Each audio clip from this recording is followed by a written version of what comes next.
남편의 하루 3번의 성욕. 왕성한 70대 대물 남편의 성적 중독. 저는 올해 64세 한정혜입니다.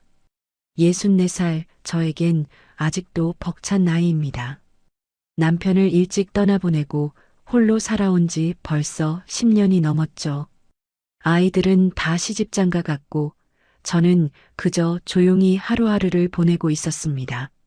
매일 반복되는 일상 속에서 가끔씩 드는 생각이 있었어요. 이렇게 혼자 늙어가는 게 맞나 싶은 마음이었죠. 그런데 친구 소개로 만난 박도연 씨가 제 삶에 들어왔어요. 73세의 나이였지만 여전히 당당하고 든든해 보였습니다. 키도 크고 목소리도 중후했죠.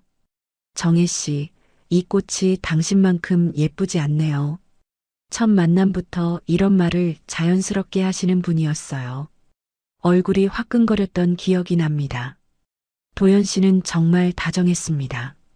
만날 때마다 꽃다발을 들고 왔고 좋은 식당에 데려가 대접해줬죠. 혼자 있는 게 얼마나 쓸쓸하실까 생각하니 마음이 아파요. 이런 말씀을 하실 때면 가슴이 뭉클했어요. 오랫동안 잊고 있던 감정이 다시 살아나는 것 같았습니다. 이 나이에도 이런 마음이 생기는구나. 처음엔 그저 신기했습니다.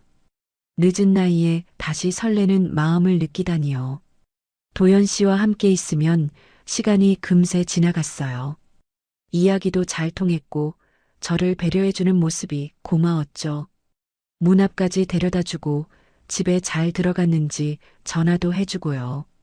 특히 기억에 남는 건 비 오는 날이었어요.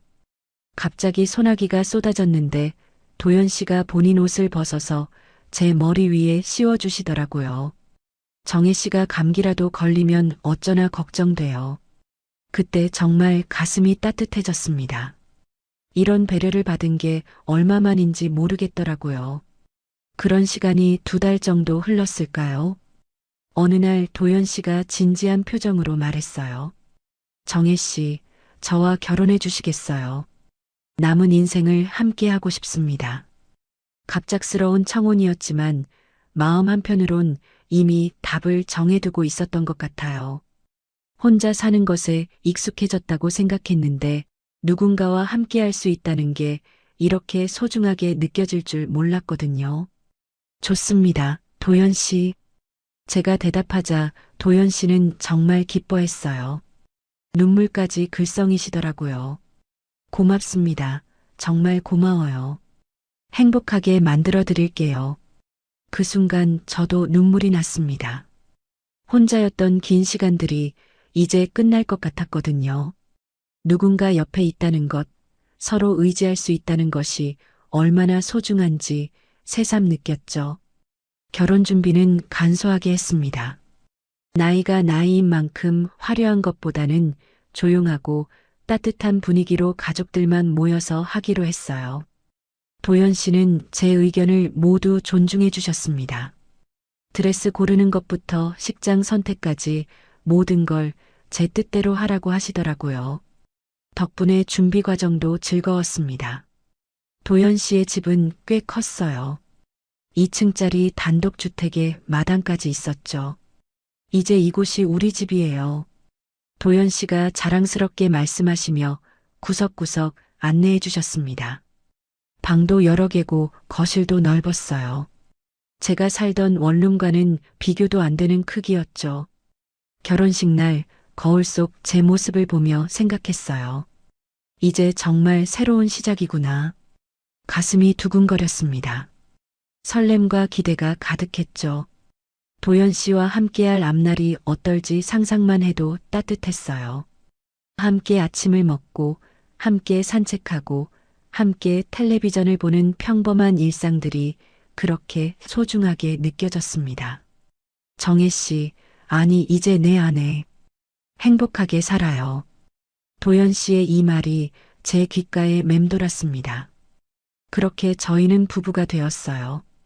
그 순간만큼은 정말 완벽한 행복이었습니다. 황혼에 찾아온 늦은 사랑이 이렇게 소중할 줄 몰랐거든요. 신혼집으로 향하는 차 안에서 저는 창밖을 바라보며 미소 지었습니다. 앞으로 펼쳐질 새로운 인생에 대한 기대로 가슴이 벅찼어요. 이제 혼자가 아니구나 싶으니까 정말 든든했습니다. 하지만 그때의 저는 아직 몰랐습니다.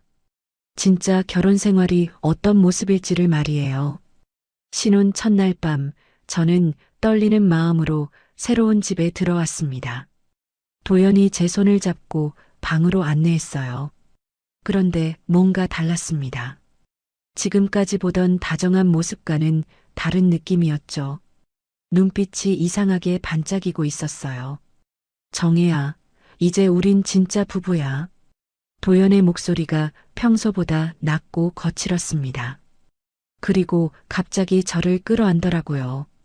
너무 세게 안아서 숨이 막힐 뻔했어요. 잠깐, 도연 씨. 제가 말하려는데 들으려 하지 않았습니다. 첫날 밤은 제가 상상했던 것과 너무 달랐어요. 부드럽고 따뜻할 거라고 생각했는데 도연은 마치 급한 사람처럼 행동했습니다. 제 마음은 준비가 안 됐는데 자꾸 재촉하는 거예요. 사랑하니까 당연한 거 아니야? 이런 말을 하면서 말이에요. 그 순간 뭔가 이상하다는 생각이 들었습니다. 다음 날 아침 눈을 뜨자마자 또 그런 일이 시작됐어요.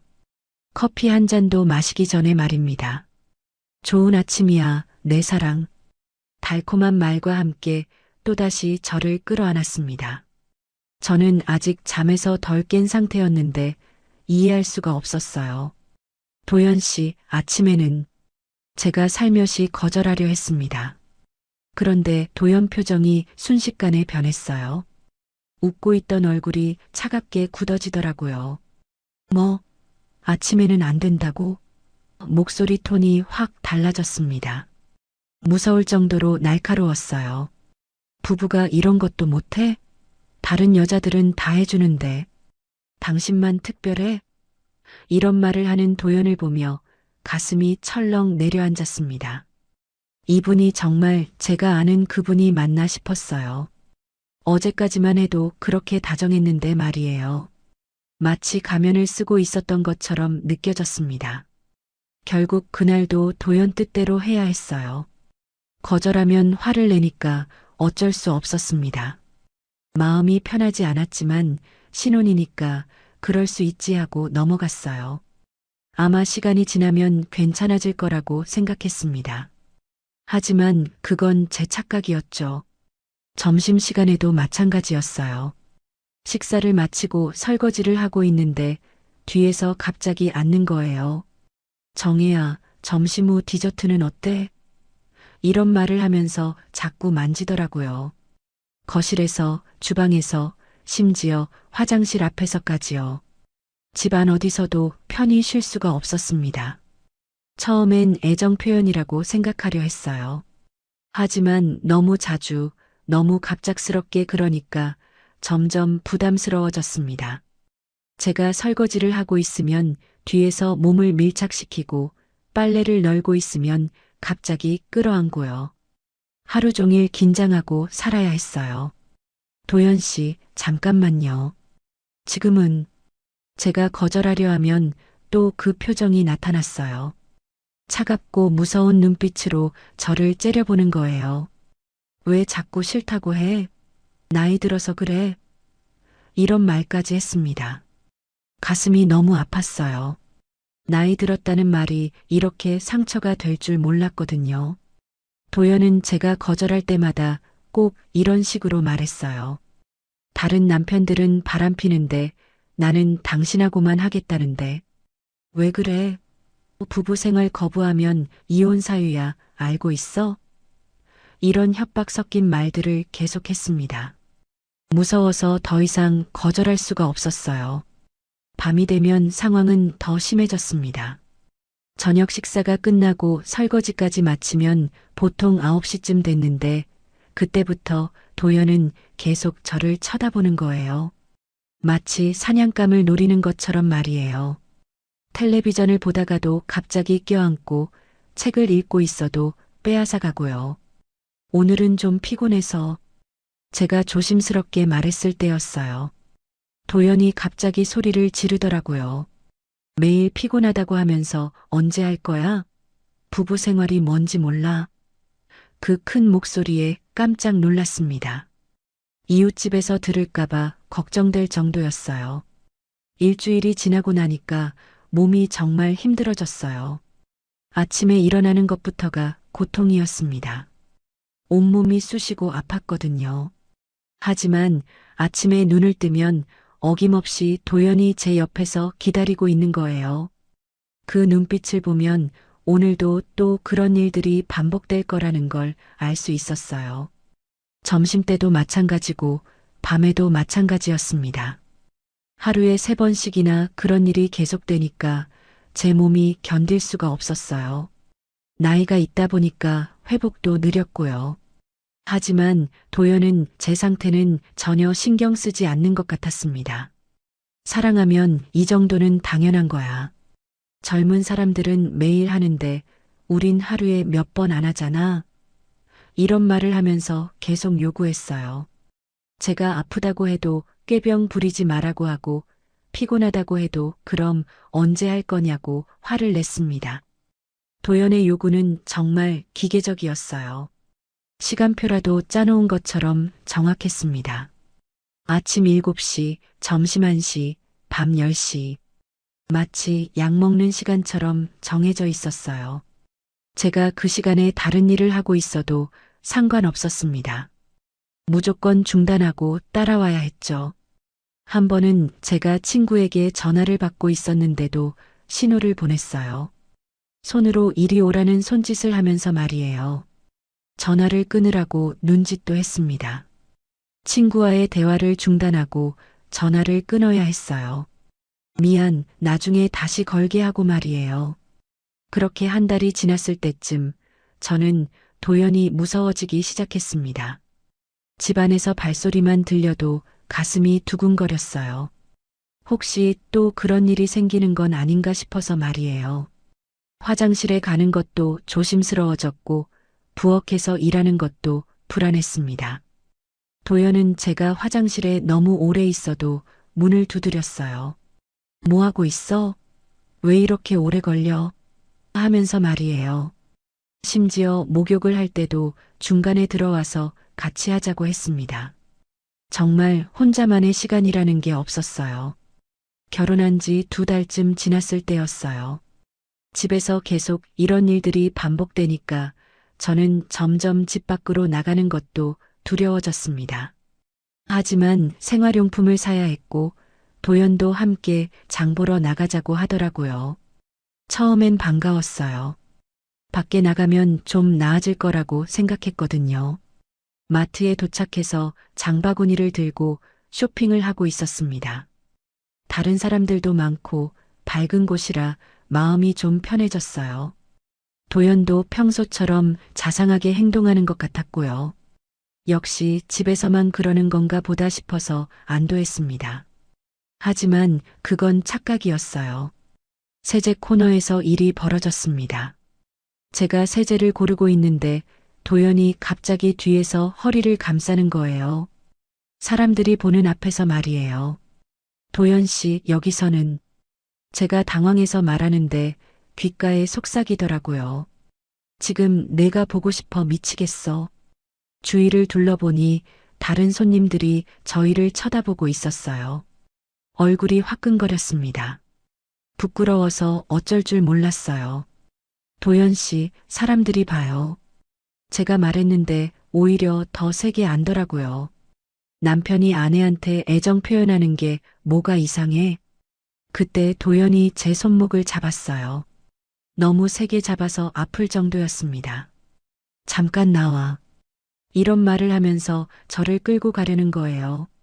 어디로요? 제가 물었는데 대답하지 않고 계속 끌어당겼어요. 장바구니는 그대로 두고 말이에요.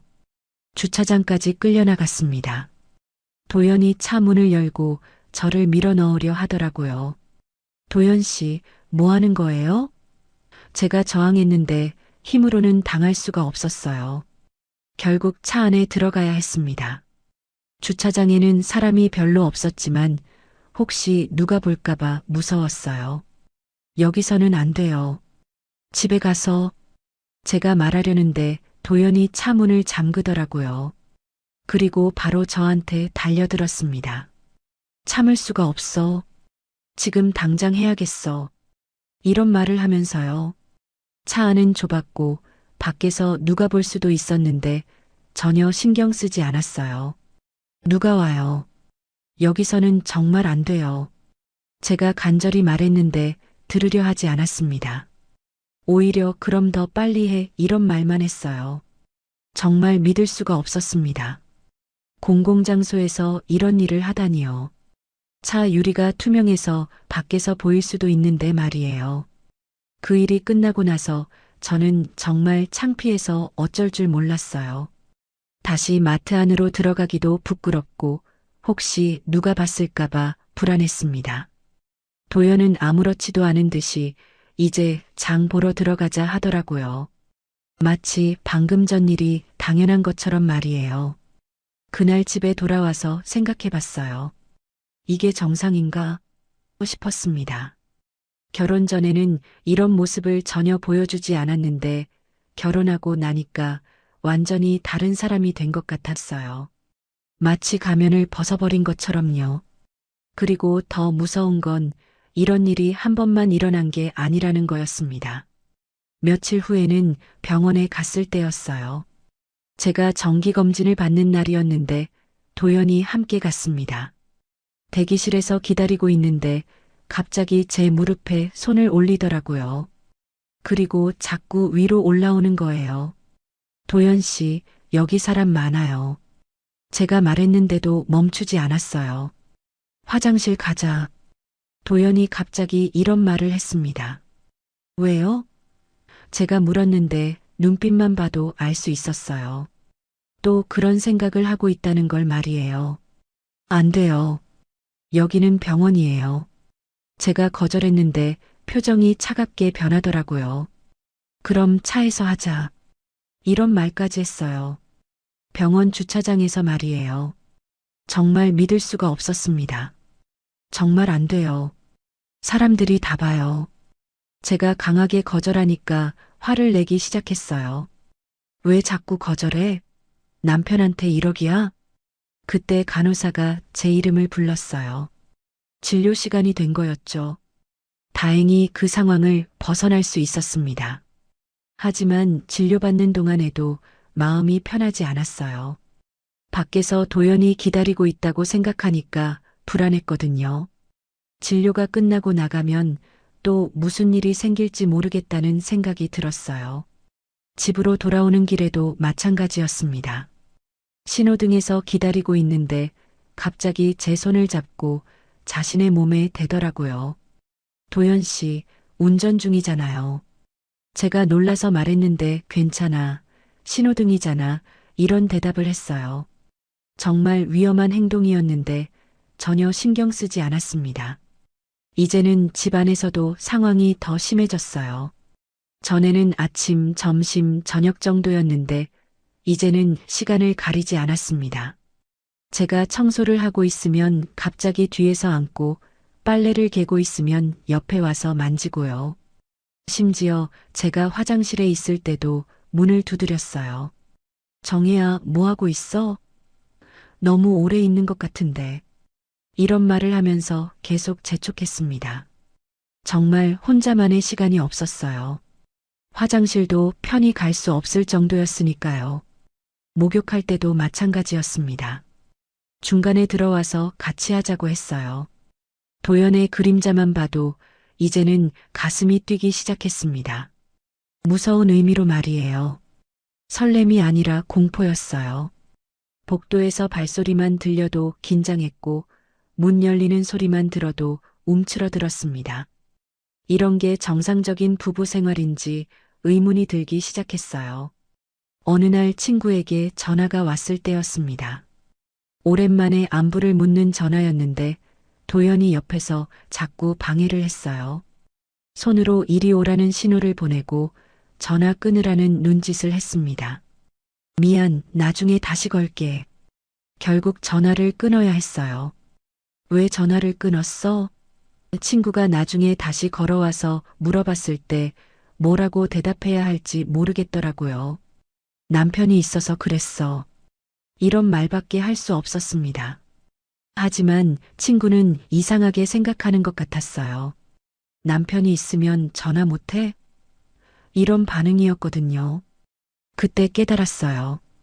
이게 정상이 아니라는 걸 말이에요. 다른 집은 이렇지 않다는 걸요. 친구들 이야기를 들어보면 남편이 있어도 전화 통화 정도는 자유롭게 했거든요.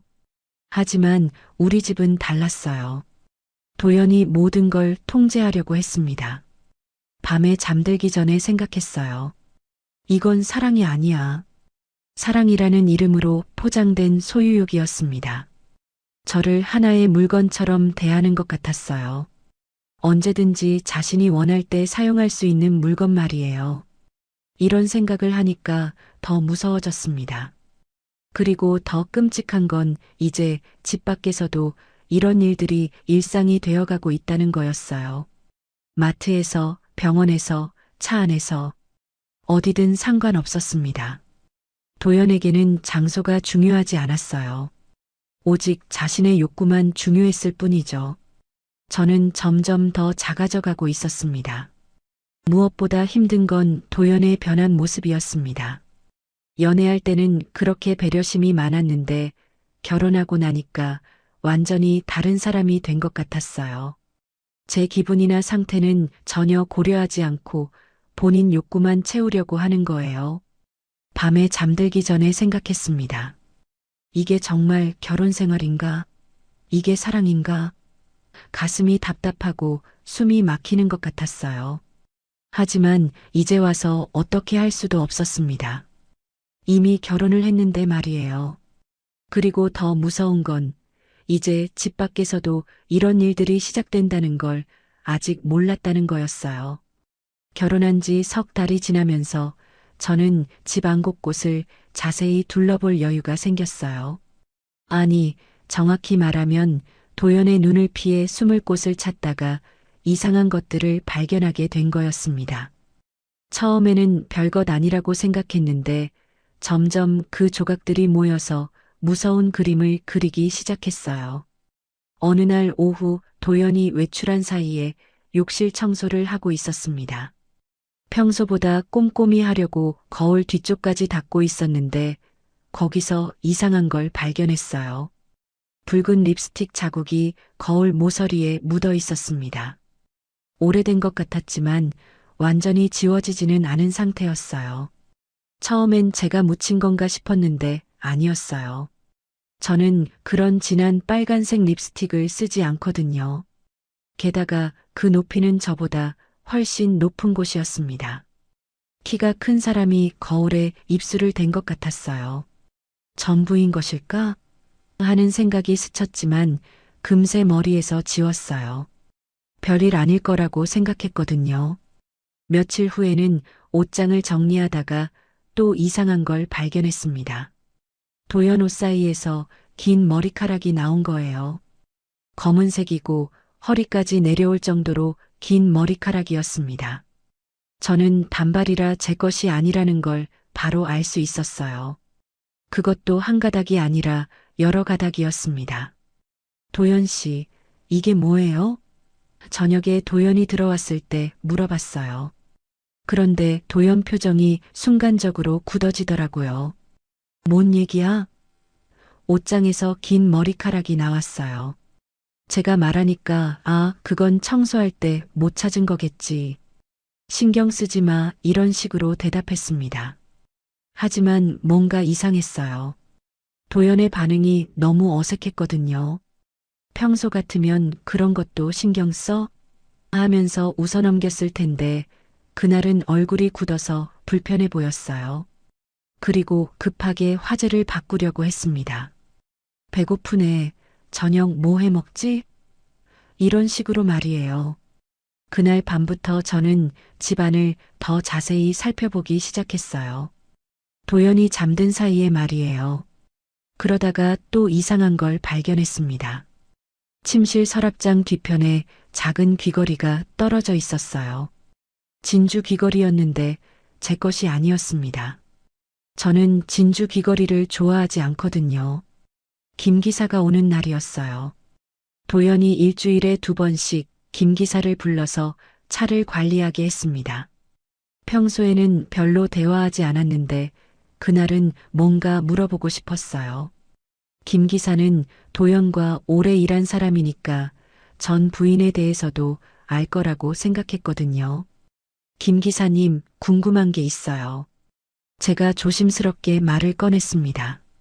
전 사모님은 어떤 분이셨어요? 김 기사가 잠깐 멈칫하더니 저를 쳐다봤어요. 그 눈빛이 뭔가 복잡해 보였습니다. 왜 갑자기 그런 걸 물으시나요? 그냥 궁금해서요. 집에 전 사모님 흔적들이 아직 남아있는 것 같아서요. 제가 말하니까 김 기사가 한참 생각하더니 입을 열었어요. 전 사모님도 초반엔 행복해 하셨죠. 그런데 그 말투가 이상했습니다. 뭔가 의미심장한 느낌이었어요. 초반에만요? 제가 다시 물었을 때 김 기사의 표정이 어두워졌어요. 시간이 지나면서 많이 힘들어 하셨습니다. 어떻게요? 자세한 건 제가 말씀드릴 수 없지만 마지막엔 정말 많이 아파하셨어요. 그리고 저를 걱정스러운 눈빛으로 바라보더라고요. 그때 가정부 이 씨가 다가왔어요. 김 기사와 저의 대화를 듣고 있었던 것 같았습니다. 김 기사님, 그런 얘기하면 안 되죠. 이렇게 말하면서 말을 막으려고 했어요. 하지만 뭔가 더 알고 있는 것 같았습니다. 이 씨의 표정도 불편해 보였거든요. 이 씨, 전 사모님이 어떻게 돌아가신 거예요? 제가 직접적으로 물어봤습니다. 그러자 이 씨가 당황하는 기색을 보이더라고요. 그건 병이셨어요. 무슨 병이요? 심장병이었어요. 갑자기 나빠지셔서. 하지만 이 씨의 말에는 뭔가 숨기는 듯한 느낌이 있었어요. 시선을 계속 피하고 있었거든요. 그리고 실수한 듯 이런 말을 했습니다. 전 사모님은 마지막 몇 달 동안 방문을 잠가놓고 울기만 했어요. 그 말을 하자마자 이 씨가 깜짝 놀라는 표정을 지었어요. 말하면 안 되는 걸 말한 것 같다는 표정이었죠. 방문을 잠그고 울었다고요? 제가 다시 물었을 때 이 씨는 황급히 말을 바꿨어요. 아니에요. 제가 잘못 말했어요. 병이 심하셔서 많이 힘들어 하셨다는 뜻이에요. 하지만 이미 늦었어요. 저는 그 말을 다 들었거든요. 그날 밤 저는 잠이 오지 않았어요. 김 기사와 이 씨의 말들이 계속 머릿속을 맴돌았습니다. 초반엔 행복해 하셨죠. 방문을 잠가놓고 울기만 했어요. 이 말들이 무슨 의미인지 점점 알 것 같았어요. 그리고 무서웠습니다. 립스틱 자국, 긴 머리카락, 진주 귀걸이, 그리고 김 기사와 이 씨의 말들. 이 모든 조각들이 하나의 그림을 그리기 시작했어요. 전 부인도 저와 같은 상황이었던 건 아닐까? 처음에는 행복했다가 점점 힘들어지고 마지막에는 방에 숨어서 울 정도로 괴로워했던 건 아닐까? 다음 날 저는 전 부인의 방을 찾아봤어요. 도연이 외출한 사이에 2층을 둘러봤습니다. 그러다가 한방 문고리에서 이상한 걸 발견했어요. 안쪽에서 잠글 수 있는 빗장이 추가로 달려 있었습니다.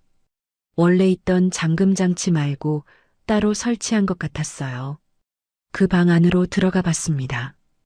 다른 방들과 달리 창문에 두꺼운 커튼이 쳐져 있었고 전체적으로 어두운 느낌이었어요.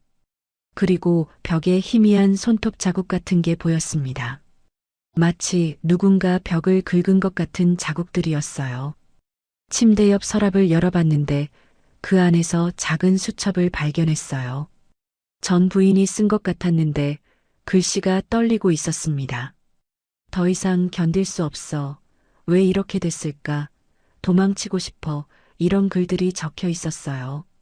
그리고 마지막 페이지에는 누구든 나를 좀 도와줘라는 절망적인 글이 있었습니다.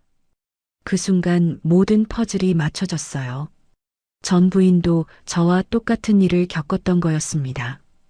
도연의 과도한 요구와 집착 때문에 괴로워하다가 결국 이 방에 숨어서 울고 도망치고 싶어 했던 거예요.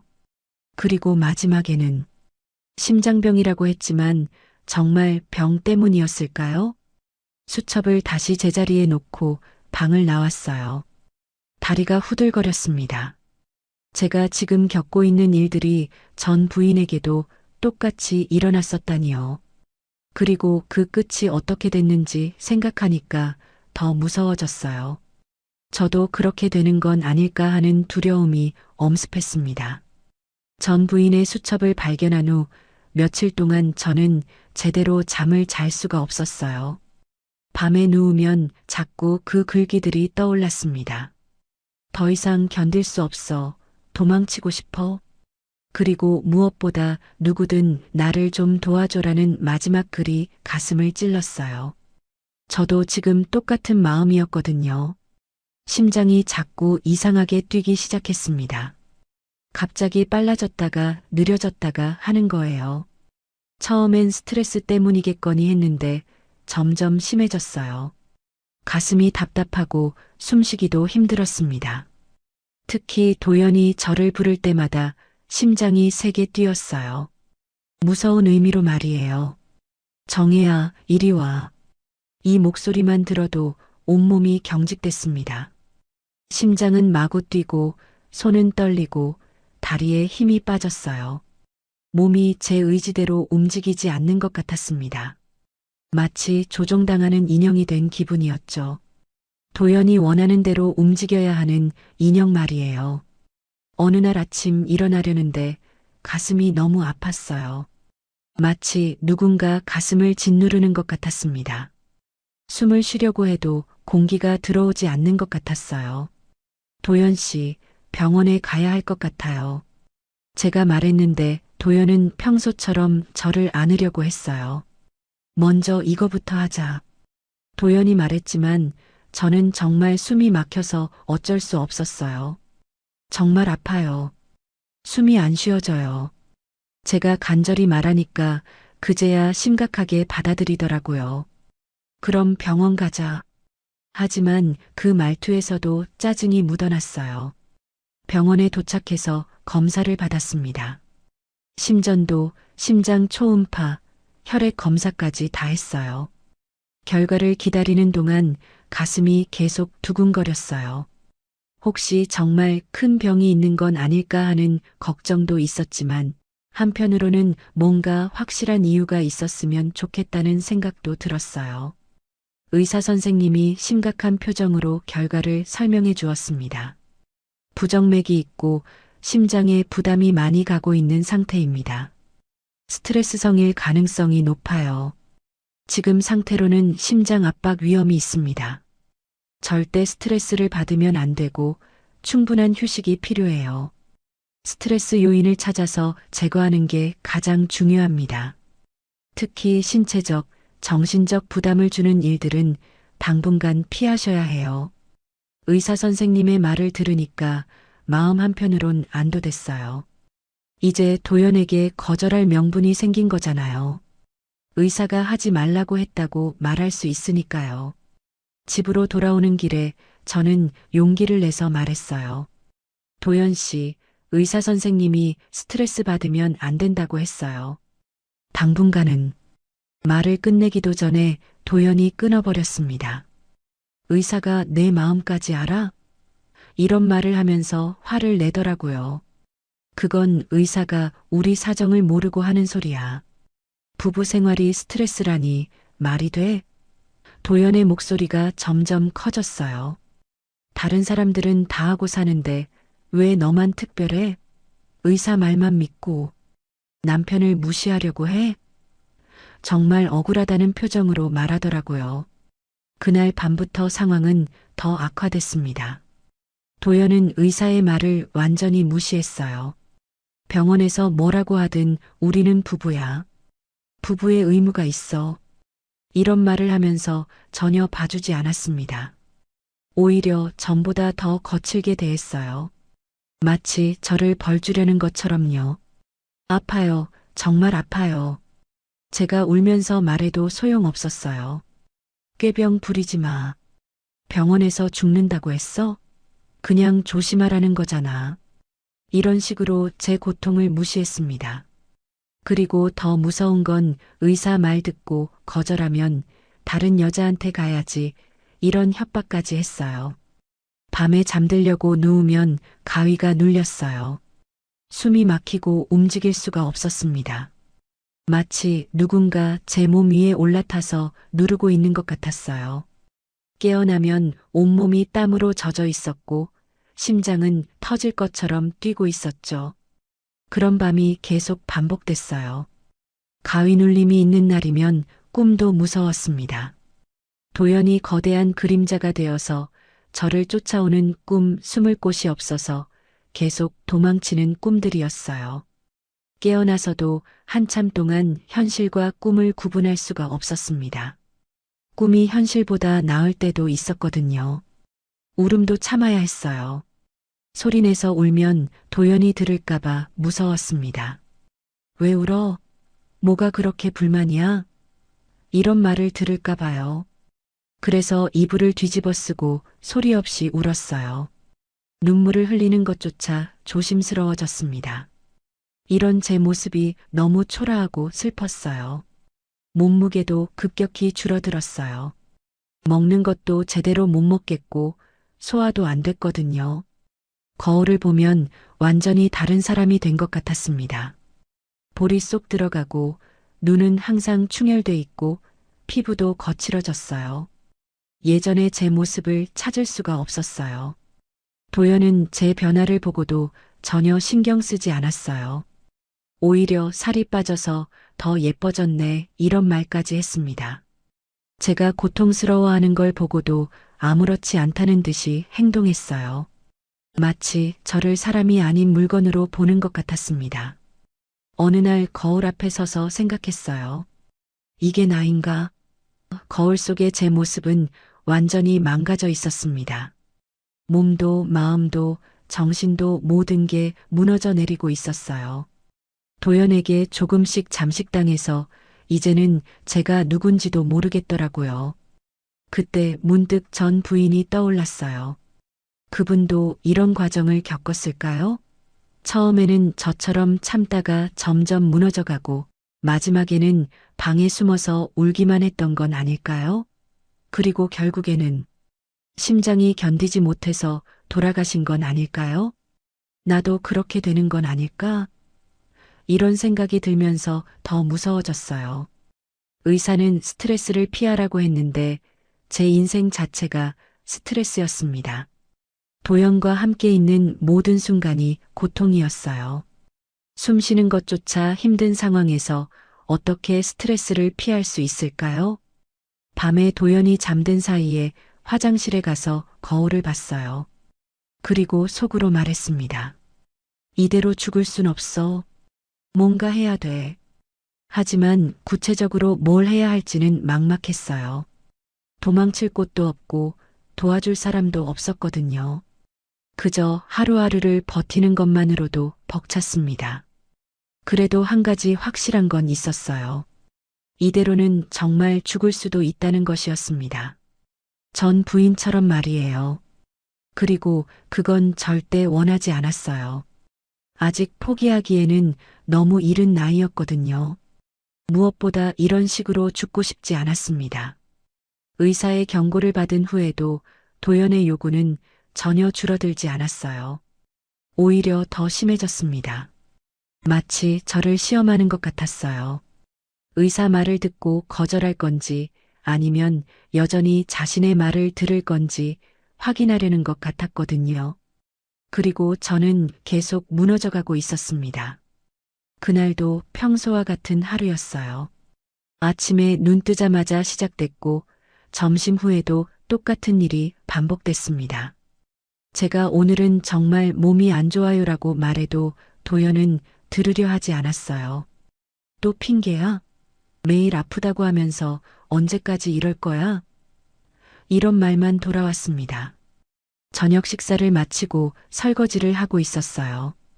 온몸이 후들거리고 가슴이 답답했지만 참고 있었습니다.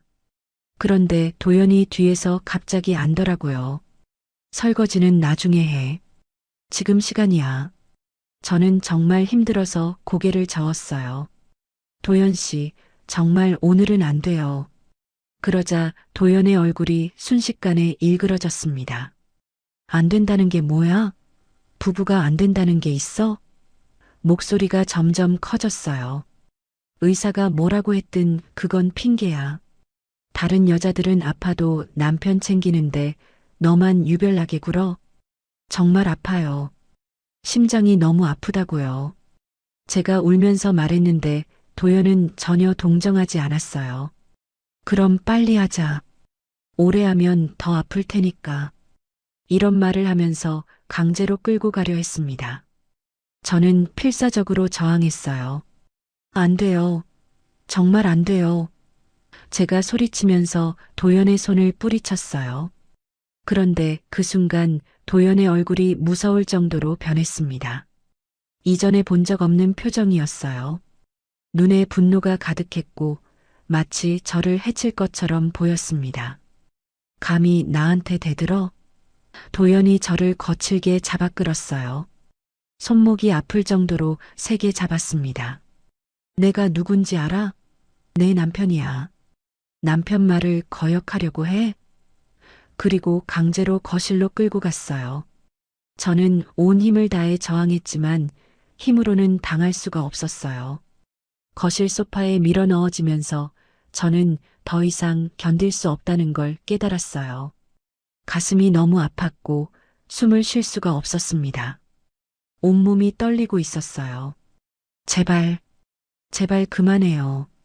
제가 간신히 말했지만 도연은 듣지 않았어요. 그때였어요. 갑자기 눈앞이 캄캄해지면서 의식을 잃었습니다. 마지막으로 기억나는 건 도연의 놀란 표정이었어요. 제가 쓰러지자 당황하는 것 같았거든요. 하지만 그것도 잠시였고 곧 의식을 완전히 잃었습니다. 얼마나 지났을까요? 눈을 떠보니 거실 바닥에 누워 있었어요. 도연이 제 옆에 앉아서 물을 가져다 주고 있었습니다. 정혜야, 괜찮아? 걱정스러운 목소리였지만 진심으로는 들리지 않았어요. 오히려 귀찮다는 기색이 보였습니다. 병원에 가야 할 것 같아요. 제가 힘없이 말했어요. 정말 죽을 것 같았거든요. 가슴은 계속 아팠고 온몸에 힘이 없었습니다. 그런데 도연의 반응은 의외였어요. 병원은 무슨 잠깐 쓰러진 것뿐이야. 너무 오버하지 마. 내가 너 때문에 스트레스 받아. 도연이 갑자기 화를 내기 시작했어요. 매번 아프다고 하고 이제는 쓰러지기까지 하고 나보고 어떻게 하라는 거야? 제가 쓰러진 건데 오히려 자기가 피해자인 것처럼 말하더라고요. 그 순간 저는 깨달았어요. 이 사람에게 사랑은 폭력이었다는 걸 말이에요. 사랑이라는 이름으로 포장된 소유욕과 지배욕이었습니다. 제 아픔은 전혀 중요하지 않았어요. 오직 자신의 욕구만 중요했던 거죠. 제가 죽어도 상관없다는 듯이 행동했습니다. 도연 씨, 제가 떨리는 목소리로 말했어요. 이혼해요. 그 말을 하자 도연이 깜짝 놀라는 표정을 지었습니다. 뭐라고? 이혼하자고요. 더 이상 같이 살 수 없어요. 저도 놀랄 정도로 분명하게 말했어요. 도연의 얼굴이 일그러졌어요. 이혼? 뭔 소리야? 저는 당신의 소유물이 아니에요. 사람이라고요. 제가 말하자 도연이 비웃더라고요. 소유물?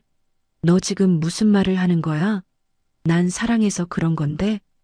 이게 사랑이에요?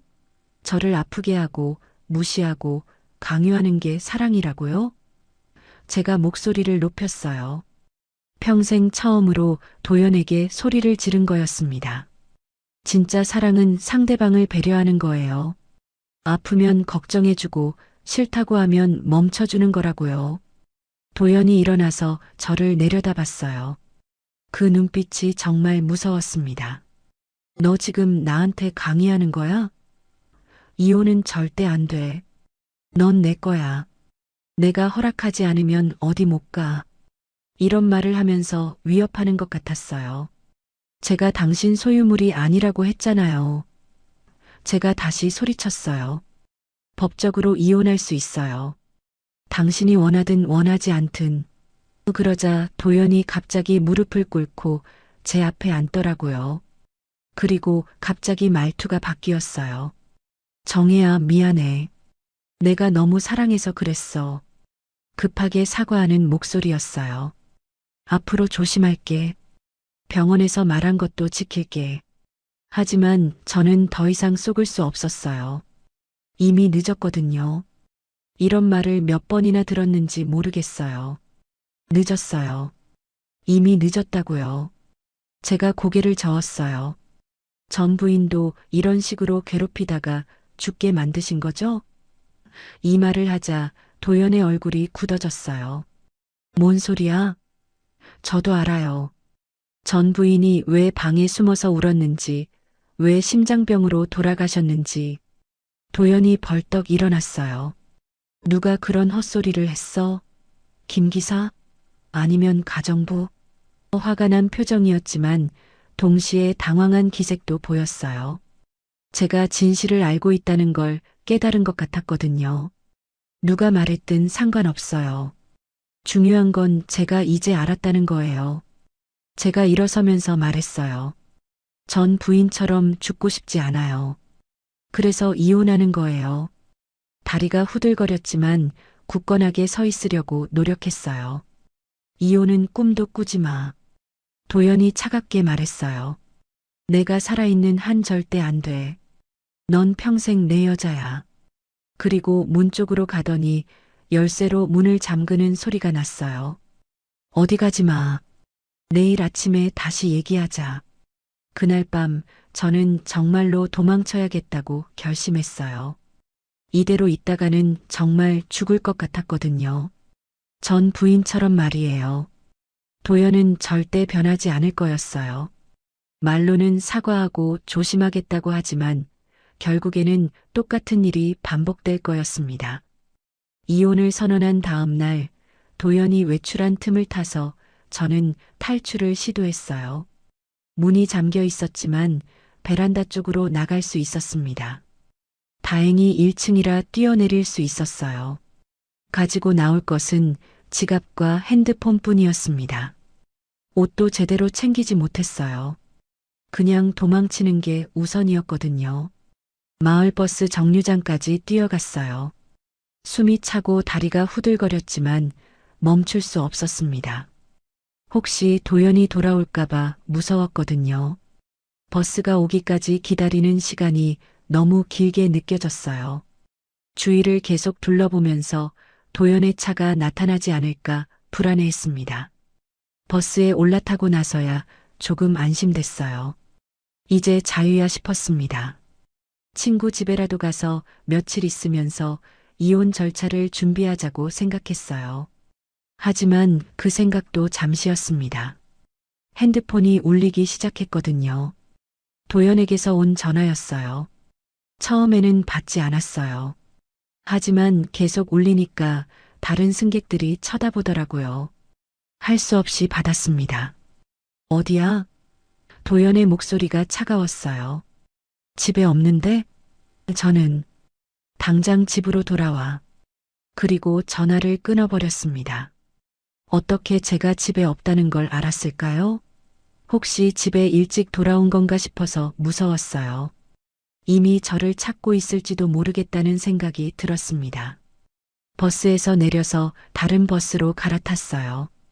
최대한 멀리 가려고 했거든요. 시내 한복판에서 내렸어요. 사람이 많은 곳이면 안전할 거라고 생각했습니다. 일단 카페에 들어가서 친구에게 전화를 걸었어요.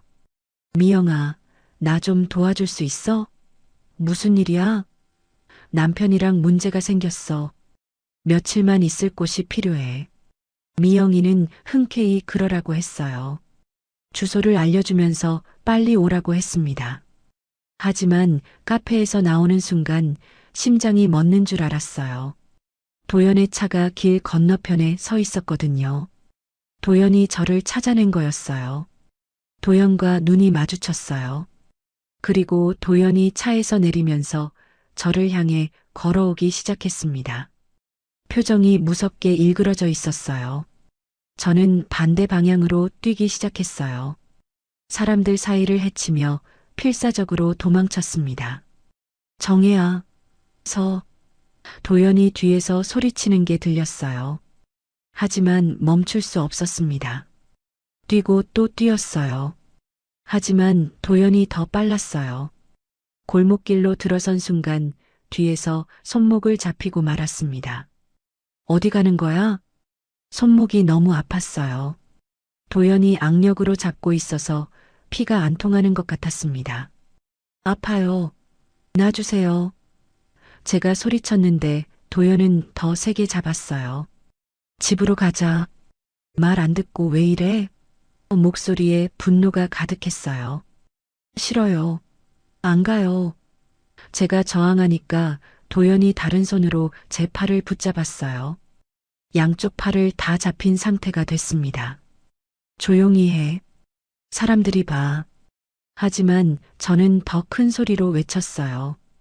도와주세요. 이 사람이 저를 괴롭혀요. 지나가던 사람들이 쳐다봤지만 아무도 도와주지 않았어요. 그냥 신기한 듯이 구경만 했습니다. 부부싸움인 것 같은데 남의 일에 끼어들면 안 되지 이런 소리들이 들렸어요. 절망적이었습니다. 아무도 저를 도와주지 않을 거라는 걸 알았거든요. 그때 익숙한 목소리가 들렸어요. 사장님, 뭐 하시는 겁니까? 김 기사였어요. 언제 나타났는지 모르겠지만 저희를 지켜보고 있었습니다. 김 기사, 마침 잘 됐네. 차 좀 가져와. 도연이 말했지만 김 기사는 움직이지 않았어요. 사모님이 싫다고 하시는 것 같은데요. 김 기사가 조심스럽게 말했어요. 도연이 화를 냈습니다. 뭔 소리야? 우리 집안일에 끼어들지 마. 하지만 사모님 손목에서 피가 나고 있습니다. 정말 그랬어요. 도연이 너무 세게 잡아서 상처가 난 거였어요. 김 기사가 한 걸음 더 다가왔어요. 사장님, 놓아주세요. 이러시면 안 됩니다. 내가 뭔데 나한테 명령해? 도연이 소리쳤지만 김 기사는 물러나지 않았어요. 전 사모님 일이 생각나서 그렇습니다. 그 말에 도연의 얼굴이 하얗게 변했어요.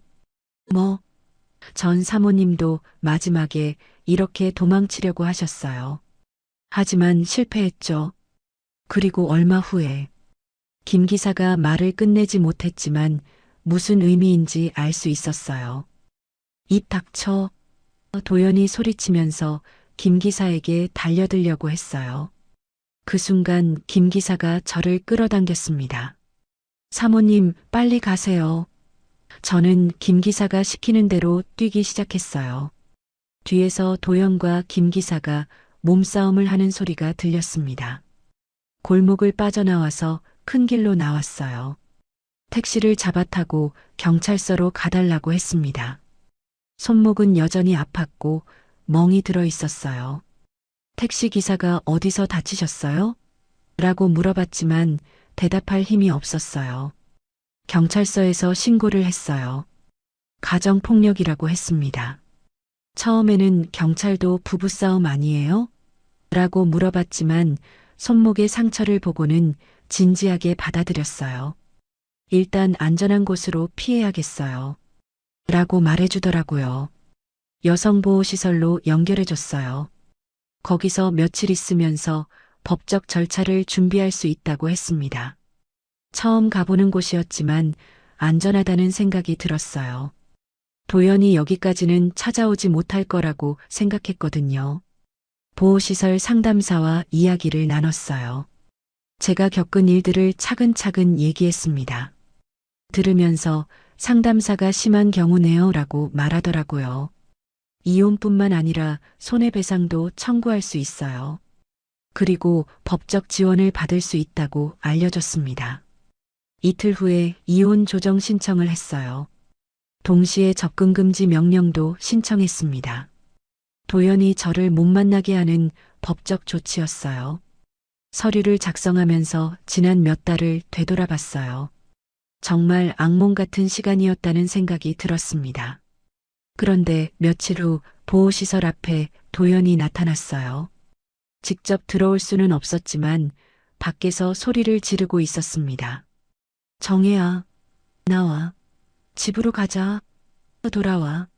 나 없이는 못 살아. 이런 말들을 계속 외쳤어요. 창문으로 내려다보니 도연이 있었어요.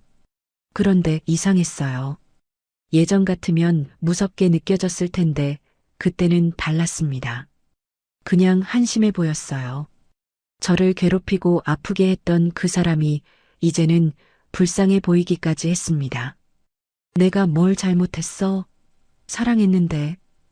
도연이 계속 소리쳤어요. 하지만 저는 이제 알고 있었어요. 그건 사랑이 아니었다는 걸 말이에요. 사랑이라는 이름의 폭력이었고 소유욕이었습니다. 진짜 사랑은 상대방을 자유롭게 해주는 거라는 걸 깨달았거든요. 경찰이 와서 도연을 데려갔어요. 접근금지 명령을 위반한 거였습니다. 그 모습을 보면서 저는 확신했어요. 제가 내린 결정이 옳았다는 걸 말이에요. 이제 정말로 자유로워질 수 있겠다는 생각이 들었습니다.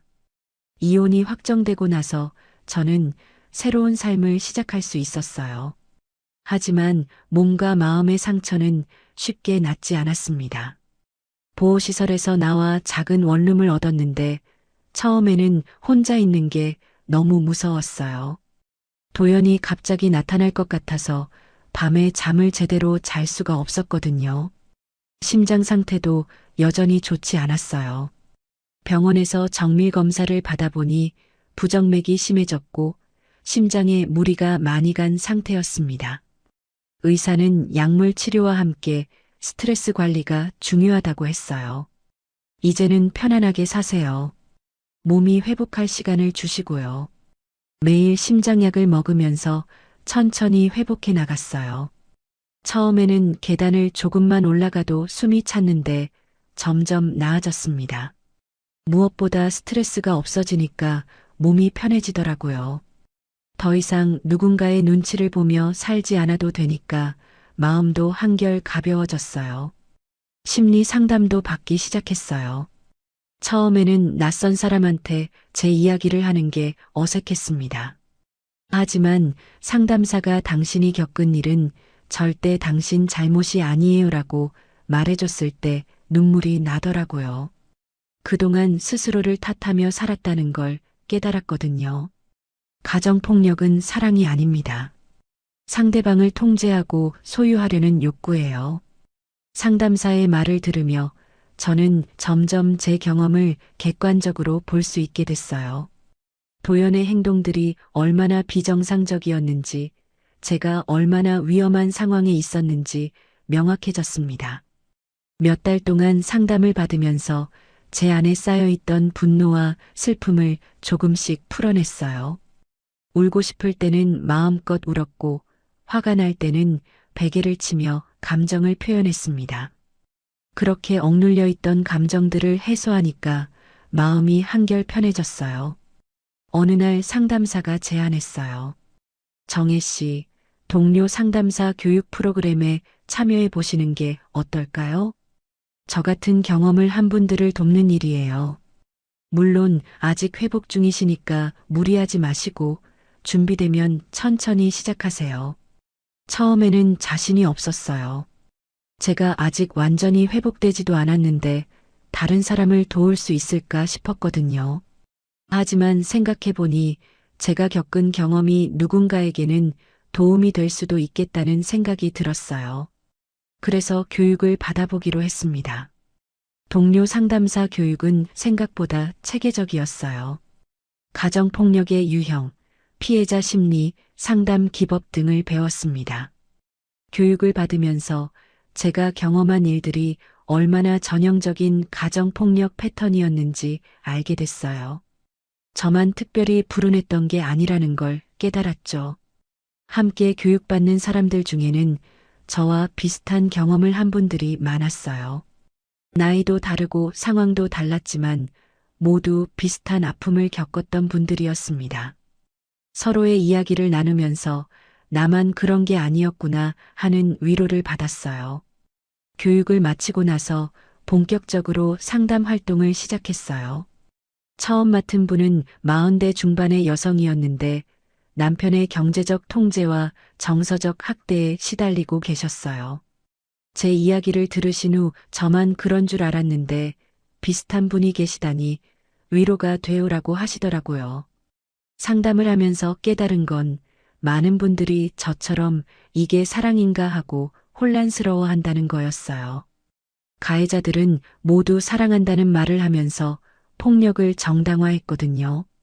그래서 제가 항상 말씀드리는 게 있었어요. 진짜 사랑은 상대방을 자유롭게 해주는 거예요. 사랑은 숨을 조여오는 손이 아니라 나를 살게 하는 손이어야 해요. 이 말을 할 때마다 상대방의 눈에서 뭔가 깨달음의 빛이 보였어요. 저도 그런 순간이 있었기 때문에 그 마음을 잘 알 수 있었습니다. 어떤 분은 남편이 때리지는 않는데 이것도 폭력인가요? 라고 물어보셨어요. 정서적 학대, 경제적 통제, 성적 강요도 모두 폭력이라고 설명해 드렸어요. 폭력은 주먹질만이 아니에요. 상대방을 아프게 하는 모든 행동이 폭력이에요. 상담을 하다 보면 제 과거가 떠오를 때도 있었어요. 하지만 이제는 그런 기억들이 저를 무너뜨리지 않았어요. 오히려 누군가를 도울 수 있는 힘이 됐습니다. 제 아픈 경험이 다른 분들에게는 희망이 될 수 있다는 걸 알았거든요. 1년 후 상담사로서 자리를 잡아가고 있을 때였어요. 김 기사에게서 연락이 왔습니다. 사모님, 안녕하신지 궁금해서 연락드렸어요. 반가운 목소리였어요. 그날 김 기사가 아니었다면 저는 도망칠 수 없었을 거예요. 그때 도와주셔서 정말 고마워요. 제가 말하니까 김 기사가 당연한 일했습니다라고 하시더라고요. 전 사모님을 못 도와드린 게 늘 죄송했거든요. 그래서 사모님만큼은 꼭 도와드리고 싶었어요. 그 말을 들으니까 가슴이 뭉클했어요. 김 기사는 도연이 어떻게 지내는지도 알려줬어요. 많이 망가지셨어요. 술만 드시고 일도 제대로 안 하시고요. 처음엔 안타깝다는 생각도 들었지만 이제는 그것도 도연의 선택이라고 생각했어요. 저는 더 이상 그 사람 때문에 마음 아파할 이유가 없었거든요. 어느 봄날 새로 이사한 집의 창문을 열었어요. 따뜻한 바람이 들어왔습니다. 예전에는 찬 바람만 불던 창문인데 이제는 봄바람이 불더라고요. 그 바람을 맞으며 저는 거울 앞에 섰어요. 거울 속에는 예전의 제가 아닌 새로운 제가 있었습니다. 살도 좀 오르고 얼굴에도 생기가 돌았어요. 무엇보다 눈에 생명력이 다시 돌아왔습니다. 더 이상 무서워하거나 주눅 들지 않는 눈이었어요. 자신감 있고 당당한 눈이었습니다. 그런 제 모습을 보면서 저는 저 자신을 꼭 안아줬어요. 수고했어. 잘 견뎠어. 스스로에게 말해줬어요. 그동안 얼마나 힘들었을지, 얼마나 무서웠을지 누구보다 제가 잘 알고 있었거든요. 그런 시간을 견뎌내고 여기까지 온 제 자신이 대견했어요. 이제 저는 알고 있어요. 진짜 사랑이 뭔지 말이에요. 진짜 사랑은 상대방을 존중하고 자유를 주고 행복하게 만드는 거예요. 아프게 하거나 통제하거나 소유하려는 건 사랑이 아니라 폭력이에요. 그리고 무엇보다 나 자신을 사랑하는 것부터 시작해야 한다는 걸 깨달았습니다.